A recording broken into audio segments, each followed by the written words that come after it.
Ladies and gentlemen, welcome to another installment of Pirate Radio. Tonight I am joined by my Twitter friend, Mr. Arthur in California, and we are basically probably going to just bash conservatives all night, at least in part. So Arthur and I had a conversation earlier this week, maybe last week, I don't know, time's weird for me anymore, about the state basically of the conservative movement and will conservatives actually govern and do the things that basically Trump promised to do, and some in his administration backed him up, and others that were riding his coattails back to the Senate and the Congress also said that they were going to do. So I don't really know where to start this other than to say, welcome, Arthur. Thanks for joining me. And also, kind of where do you see the conservative party as a whole, the GOP, the Republicans, whatever we're calling them today, currently in its finest form with the infighting that's going on? Yeah, Rudy, thanks again for having me back on. Good talking to you. Hope you had a good New Year's.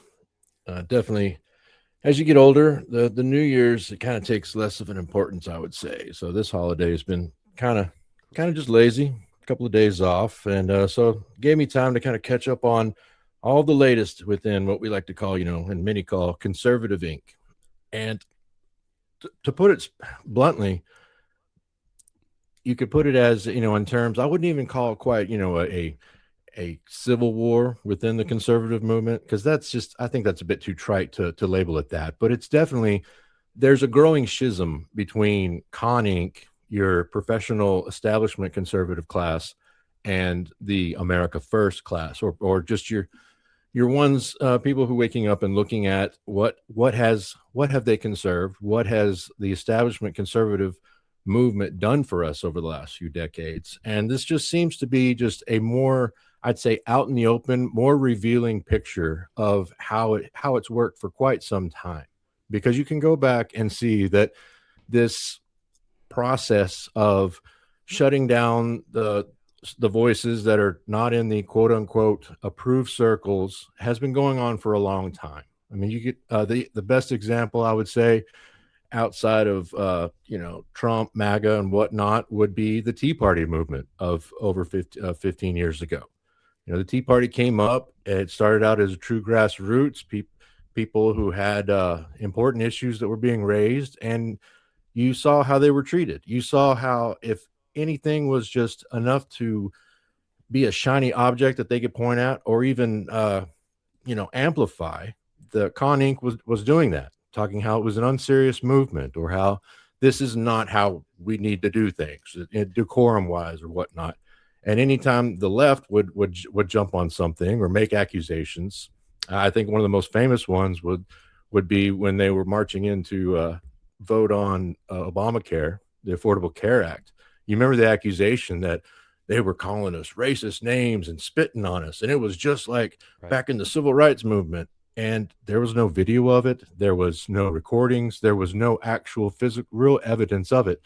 And even Con Inc., big guy, Ben Shapiro's types, your Mark Levin's, I mean, those are the easy ones to point out. But really across the board, they just kind of nodded in agreement, like, yeah, that's bad, that can't happen, that's wrong. So they did everything in their power to kind of smother any kind of movements in the crib before I could even start walking. So this feels to be another iteration of that right now.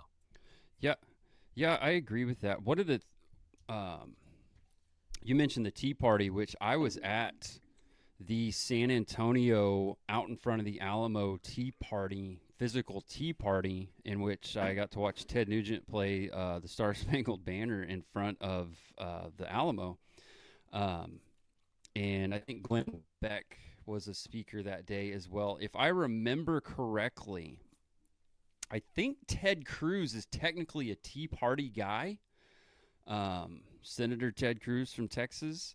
I know his name popped up around that time, and I think he was one of the claimants of that. And boy, how the mighty have fallen for Mr. Ted Cruz. But you know, I think one of the biggest differences between now and past things, because this is not the first time that prominent conservative, true actual conservative voices have been ostracized from the movement. I mean, Pat Buchanan was ostracized from conservative, you know, circles, if you will, and removed from television. You know, I remember Pat Buchanan as a kid.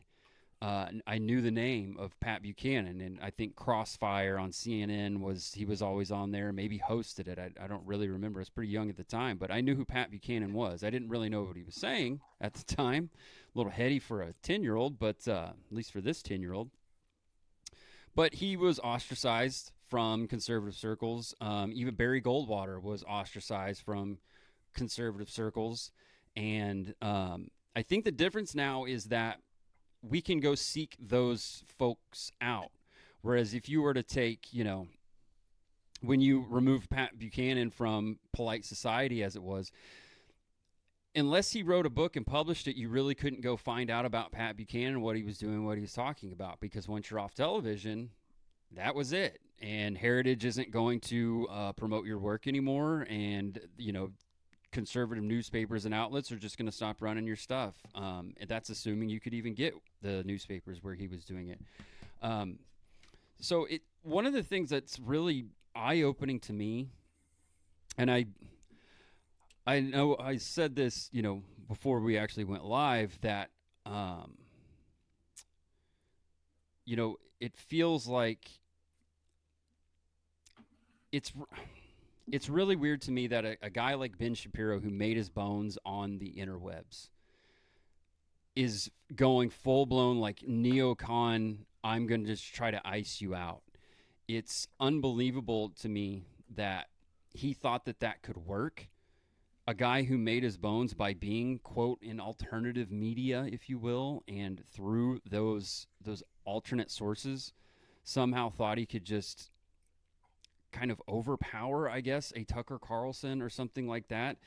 I think, though, you know, we can talk about the quote-unquote civil war between kind of the talking heads and the pundits, but I think what really drives it home is nothing's happening on a, like, economic level that's good. I guess our GDP was like 4.5%. That means jack and shit to like the average American, as far as I can tell. No one in my family, no one of my friends, coworkers, myself included, my life didn't change with 4.5% GDP. It's not gotten my day-to-day economics didn't get better. You know, we're flooded with immigrants from third world shitholes, and you know, one of the things that I was thinking about before this was, bring up Ted Cruz again. We have the Somalia daycare whatever going on in Minnesota, and what's Ted Cruz tweeting about? He's tweeting about college football and the portal and how Congress needs to get involved in college football. And it's like, Yeah. I had like a moment of like when COVID was happening of like, am I the insane one who's not seeing this? No, exactly. It's that Yeah, feeling go of bizarro world. You know, it's almost, are we all in an episode of Black Mirror now? You know, why do I don't care about college football? Most Americans, or the GDP, it did this or did that.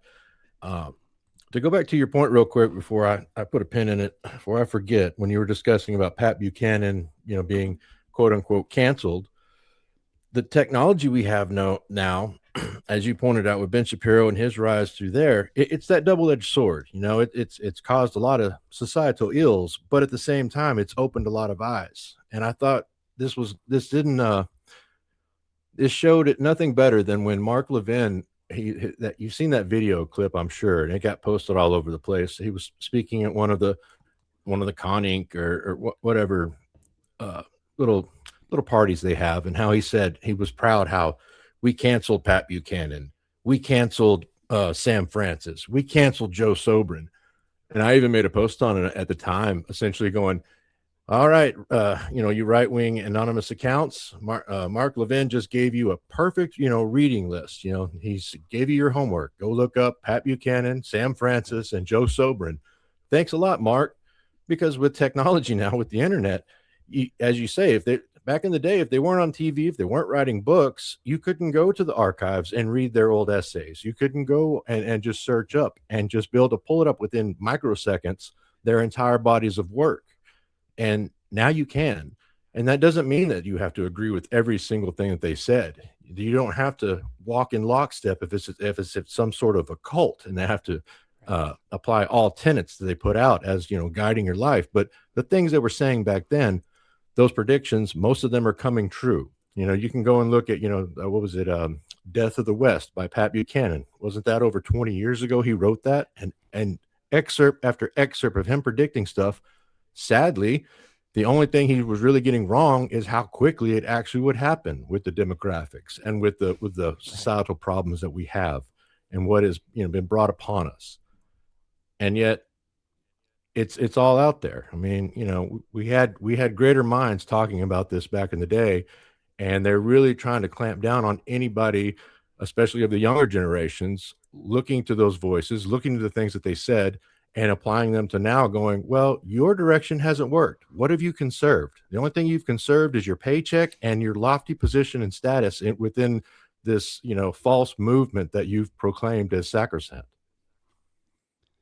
Yeah, it always, I'm constantly reminded by the one of the best sayings that I ever heard comes from Michael Malice of conservatism is just progressivism going the speed limit. And you see this with you see this with like a Dave Rubin type. I don't know how familiar you are with Dave Rubin, uh, formerly of the Young Turks, formerly a leftist, allegedly formerly a leftist, gay man who's married to another man named Dave, which is like, or David, which is like the craziest thing ever. But I don't care that he's gay. I don't care that he was formerly of the Young Turks. I don't care that he was, on the left. Like I can understand some of those things. I don't really understand the gay thing, but that's neither here nor there. I just don't really care. Um, but the thing is like he is right now is considered a conservative voice, and he and his partner bought 2 kids. I have a real problem with that. I don't really understand what is conservative about that. He toes all of the company lines when it comes to foreign nations, and he will defend, Ben Shapiro's of the world and their stances and take all of his same stances except for the buying the kids part. And he is part of polite society, along with the Mark Levin types. I don't know what's conservative about that, about buying kids. And allegedly, he had, basically paying a surrogate for kids, which is dubious at best when you're talking about conservatism, the whole surrogacy thing. But that's a discussion for a different time.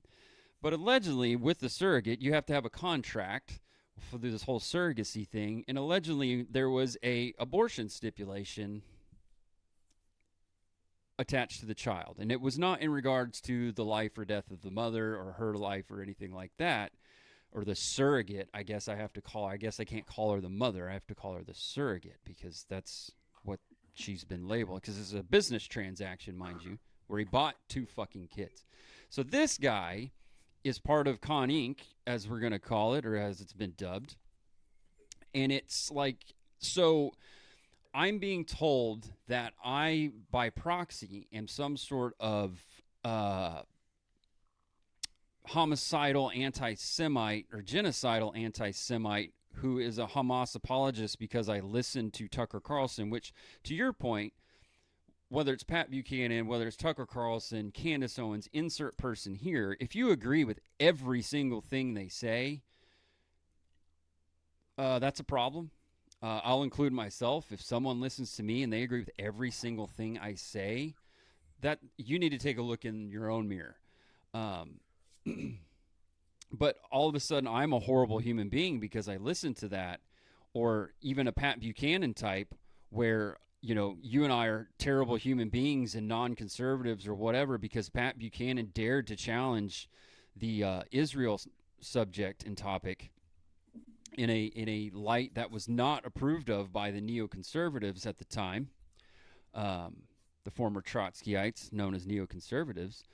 But we're evil people because we listen to a certain person, yet Con Inc. has a a child trafficker, if you will, within its ranks, whom they have on their shows, whom they talk to, whom they cite, and vice versa. So it's really I should probably also put out there that like I'm not a card carrying Republican or Democrat. I'm independent, and I would like to stay that way because for these examples that we've talked about and will continue to talk about tonight of this like it's becoming a cult. You mentioned cult.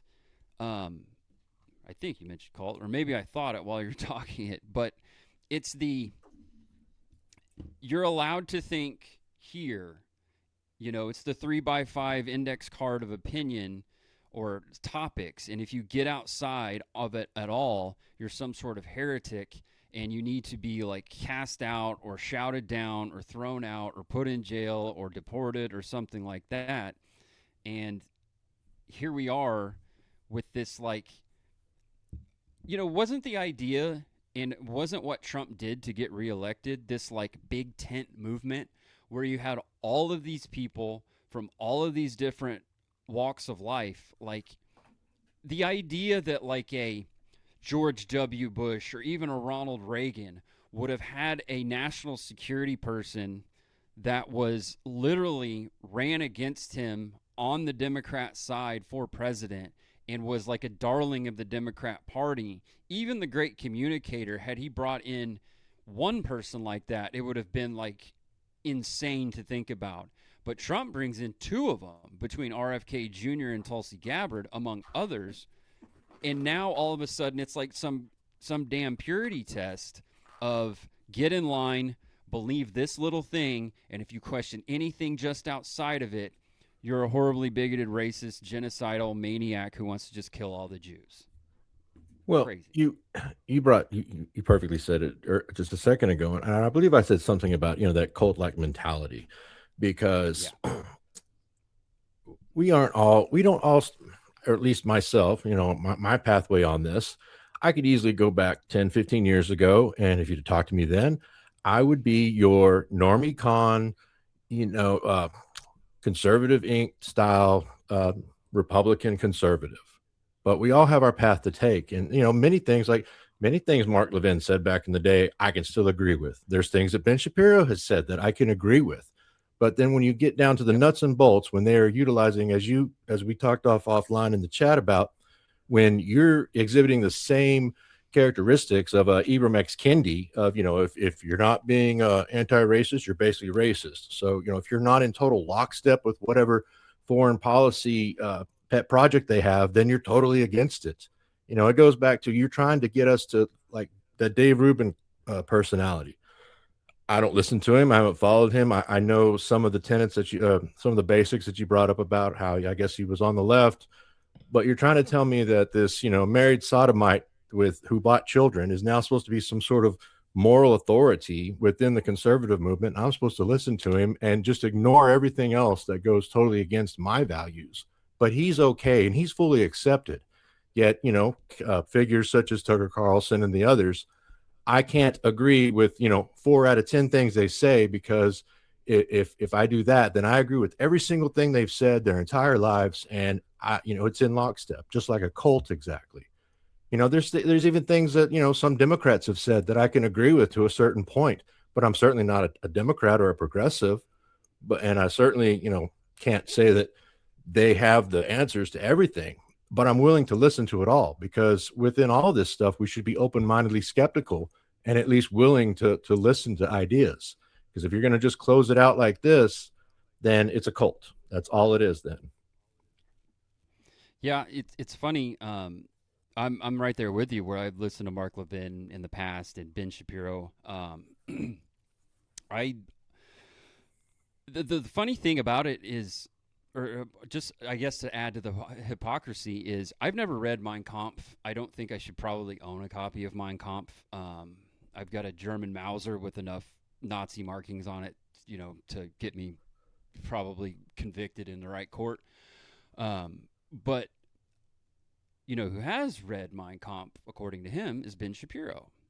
So, based on his own standards, he is a Nazi, from what I understand, because he's read the man's works. He's studied Hitler and his thinkings and his musings and his, crazed writings or whatever you want to call it. He literally read the man's book. I'm struck by the scene from Patton of when he's yelling about Rommel, read your damn book.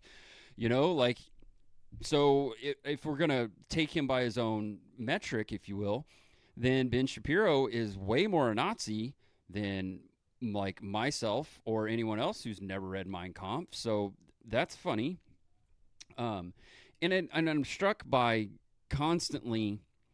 It always struck me as odd when you would have these guys in every both of the senators here in the state of Oklahoma, Markwayne Mullin and James Lankford, are one of these guys as well, where they will talk about the limited government and fiscal conservatives and free markets and things of that nature, to which Ben Shapiro will do the same thing. Mark Levin, all of these same guys will do the same thing. And when it, rubber meets the road, especially with the senators, and Congress people, they've never seen a continuing resolution that they wouldn't sign, or a debt ceiling that they wouldn't increase or bargain for or ask for, or all of that. Whereas a guy like Thomas Massie, who questions every bit of it, and runs himself through the ringer, knowing he's going to catch shit for it. He just doesn't care. Talks about, why are we funding this thing? We need to vote on this thing. He was the one, historically, famously, that made all of the members of Congress during COVID have to come back to Washington to vote on the COVID relief bill because they were just going to absentee vote the whole thing. And he's like, bullshit, we got to debate this. You got to come back. This is how it works, and we're going to do it. He knew it was going to lose, but it's a principle thing. So you have a guy like that who is a truly principled, labeled a Republican. He's very more libertarianish, whatever, but he wanted to win an election, so he was smart enough to join the R's. And this guy is horrible because he actually has principles of free markets and limited government and fiscal conservatism, if that's a thing. But he's now being cast out of the party, apparently, and being challenged because of two things. One, he pushed and pushed and pushed for the same thing that Trump pushed for during his campaign, and that's the release of the Epstein files. Kind of odd that made him a bad guy, along with Marjorie Taylor Greene. And also, he keeps bringing up the big subject that we're going to have to tackle that I always don't really care to talk about, and that's the big, bad Israel, the Israel government and the Israel spending. And that really is what, it's like, I'm all for free markets and limited government unless that thing is in the defense of Israel and anti-Semitism, or to combat anti-Semitism. It's a very, I don't know if double-edged sword is the right thing, but it's a very contradictory thing to take for all these guys to say that until it comes down to actually have to put their money where their mouth is and not vote for the next thing and send all of this money overseas to a country that really doesn't matter to the United States, if we're being honest. Well, and this goes back decades. I might be incorrect on this, but I believe Buchanan himself in the 90s was talking about how that is the third rail in D.C. of political politics. Because, you can be against U.S. aid, and I'm glad apparently it's pretty much gone away. And except for a couple of fringe voices in the progressive movements, you were not going to be called some violent racist against entire continents. You can be against U.S. NATO. I call it U.S. NATO because, we've spent over 20 plus trillion on it in the last 70 years. It is United States NATO. We run it. But you can be for getting rid of that, and they're not going to accuse you of being, have an anti-European viewpoint too much. But on that one little country in the Middle East, if you're going, man, there's a lot of billions and billions of dollars going to this, and it's going towards a government that has, stolen our secrets before, sold them to other adversaries, bragged about it, celebrated traitors on a homecoming. Like when you see the prime minister on the tarmac of the airfield when they're landing, coming as a returning hero. Our own Department of War. Non-Jewish traitor, by the way.